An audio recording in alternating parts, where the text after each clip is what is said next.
তৃণমূলকে কটাক্ষ করে কবি শঙ্খ ঘোষ লিখেছিলেন, দেখ খুলে তো ত্রিনয়ন, রাস্তা জুড়ে খড়গ হাতে দাঁড়িয়ে আছে উন্নয়ন। বাস্তবে সত্যি উন্নয়ন দাঁড়িয়ে আছে। বীরভূম সাংসদ এলাকা উন্নয়ন তহবিলের একাধিক অ্যাম্বুলেন্স দীর্ঘদিন ধরে অকেজো। দুবরাজপুর ব্লকের বালিজুড়ি এবং চিনপাই গ্রাম পঞ্চায়েতে সাংসদ শতাব্দী রায়ের উন্নয়ন তহবিল থেকে দেয়া অ্যাম্বুলেন্স দীর্ঘদিন ধরে অকেজো হয়ে পড়ে আছে।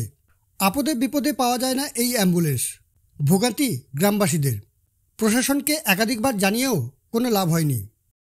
প্রতিটা গ্রাম পঞ্চায়েত থেকে যে সরকারি ফান্ড থেকে একটা করে অ্যাম্বুলেন্স দেওয়া হয়েছে, আমাদেরও দেওয়া হয়েছে, কিন্তু গত 4 বছর থেকে অ্যাম্বুলেন্সটা অকেজো হয়ে পড়ে আছে। অকেজো হয়ে পড়ে আছে মানে মেরামতের বা কোনো কারণে কোনো কাজে লাগে না, ওটা বেফালতু পড়ে আছে। আর আমাদের সমস্যা আপনার যেমন রাতে বেরাতে কোনো সুবিধা অসুবিধা, মানুষ অসুস্থ, অ্যাক্সিডেন্ট হচ্ছে, তার কারণে গাড়ি যখন কোনো গাড়ি ভাড়া করতে গেছি অনেক টাকা দাবি করছে। তাহলে তার সহ্য যদি আমাদের অ্যাম্বুলেন্স ঠিক থাকতো তাহলে আমাদের অনেকটা সহযোগিতা হতো গরিব মানুষদের। আমার সাংসদ তহবিল থেকে যে অ্যাম্বুলেন্সগুলো দেওয়া হয়েছিল পঞ্চায়েতে, কিন্তু এটা সঠিকভাবে ব্যবহার করার ব্যর্থতার জন্য এইগুলো অকেজো হয়ে পড়ে আছে। বিশেষ করে আমাদের চিনপাই গ্রাম পঞ্চায়েতে একটা হ্যাভক পপুলেশন আছে। চিনপাই যেখানে পঞ্চায়েত, সেখানে 6টা বুথে প্রায় 8-10 হাজার লোকে বসবাস, তারও বেশি হবে। এখানে মানুষ রাত্রেবেলায় মারুতি ভাড়া করে বা অন্য অ্যাম্বুলেন্স ভাড়া করে মানুষকে যেতে হয় হসপিটালে। ব্যর্থতা বলে কটাক্ষ করেছেন দুবরাজপুর বিধানসভার বিজেপির বিধায়ক অনুপ সাহা। সরকারি টাকাতে যখন অ্যাম্বুলেন্স কেনা হয়, পঞ্চায়েত দপ্তরে সেই অ্যাম্বুলেন্স যখন মেনটেনেন্স করার জন্য রাখা হয়, তাহলে দায়িত্ব পঞ্চায়েতের থেকে যায়।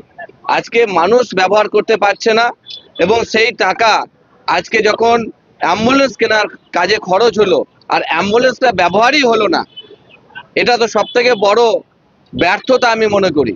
আজকে যে টাকা আজকে মানুষের কাজে লাগে না, মানুষ ব্যবহার করতে পারে না, পরিষেবা পায় না, সেই অ্যাম্বুলেন্স পড়ে পড়ে আজকে সেখানে জং ধরে যাচ্ছে, নষ্ট হয়ে যাচ্ছে। এর দায়িত্ব পঞ্চায়েতকে নিতে হবে।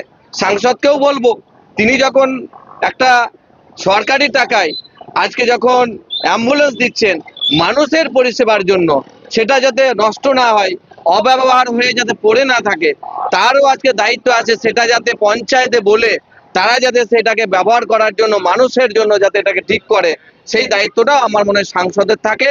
একই সাথে পঞ্চায়েতেরও দায়িত্ব থাকে, এবং তার সাথে জেলা প্রশাসন, যাদের দায়িত্ব যে এই ধরনের অ্যাম্বুলেন্সগুলো যাতে নষ্ট না হয়ে মানুষের কাজে লাগে, গরিব মানুষের কাজে লাগে, সেই ব্যাপারে বিশেষ দৃষ্টি দেওয়া। এ বিষয়ে চিনপাই পঞ্চায়েতের উপপ্রধান কি বলছেন শুনুন। অ্যাম্বুলেন্সটা গত 2 বছর ধরে খারাপ আছে, এই জন্যে কি এর পরিকাঠামো কিছু নেই।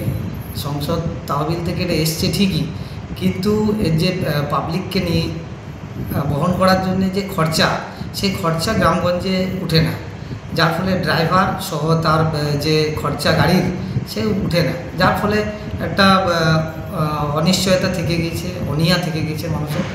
আর এটাকে নিয়ে ভাবা হচ্ছে, এই যথাযথ আমরা মিটিং করেছি, এটাকে যাতে নতুনভাবে সাজানো যায়, যাতে পাবলিক সার্ভিস পায়, তার ব্যবস্থা আমরা করছি।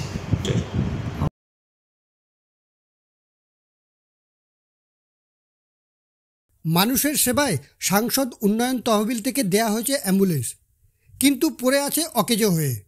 ভোগান্তি গ্রামবাসীদের। তবে গ্রামবাসীদের ভোগান্তি দূরীকরণে প্রশাসন কি আগ্রহী হবে, সেদিকেই তাকিয়ে বালিজুড়ি এবং চিনপাই গ্রাম পঞ্চায়েতের মানুষেরা। নিতাই চক্রবর্তীর রিপোর্ট, নিউজ বার্তা।